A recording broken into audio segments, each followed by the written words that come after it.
I'm really proud of the team that built the Mass Effect franchise. I think we've had an amazing run, and the best is yet to come with Mass Effect 3 and take it on from there. And I think the team has done some amazing things, and we've responded to the fan feedback. So Mass Effect 2, a lot of that came directly as a result of listening to the fans and trying to address the comments they had to make the game even better. And we're going to take all that feedback in Mass Effect 2 and Mass Effect 1 and apply that to Mass Effect 3. So I think the fans are in for a great experience, and I think the best is yet to come.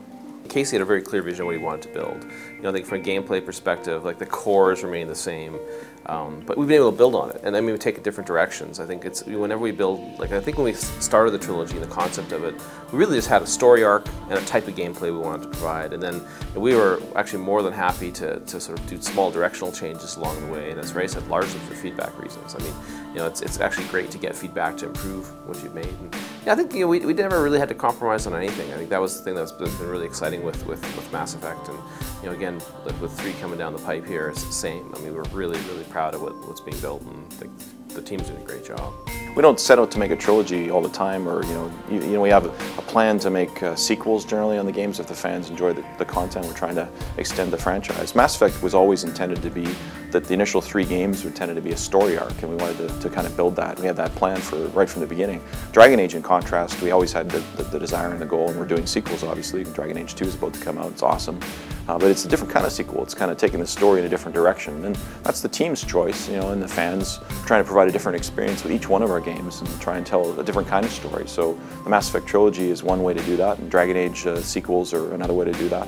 I remember there was really it was a significant choice, though. I mean, when we said to make a trilogy, and we had talked a lot about, well, what if the platform generation changes? Like that was one of the things that we had thought about. And I mean, at the end of the day, it probably would be fine, but we'd always hope that we'd be in this. We'd be fine if there was a transitional change, which would have made on a different platform.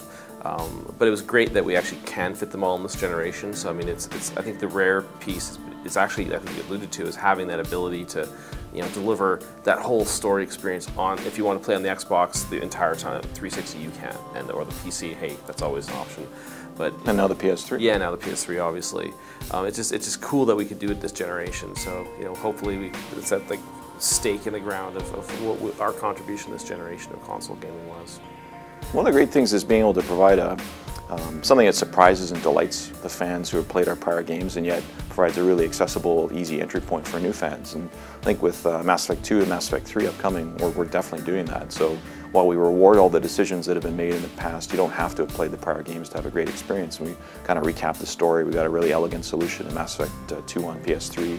This intro comic that kind of allows you to make some of the decisions and carry those forward. And people really dug that. I mean, they loved that. Yeah. And so we're learning from that and trying to apply those lessons to the next one as well. We always try and improve upon each game. We never want to rest on our laurels. And I think Mass Effect 3 in some ways perhaps was, hey, it gets harder when you're at a place where the game is fundamentally pretty solid. I think maybe some of the elements that we've talked about is, hey, look, we're going to re-explore some of the whole research and inventory and all that kind of stuff. We'll see more about that later, but that's probably one of the areas. I mean, and hey, I'll say it for the camera. I love the planet scanning, and so but apparently other people didn't like it as much.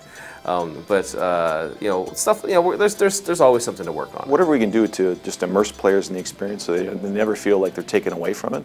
We want to create this really emotionally engaging experience in all of our games, and as we tune the engines and kind of improve things like frame rate, lighting, and surface detail, and the way the characters look, and just kind of improve it all, you can create a more credible, deep, immersive, emotional experience, and that ultimately improves the story, and that's one of our goals.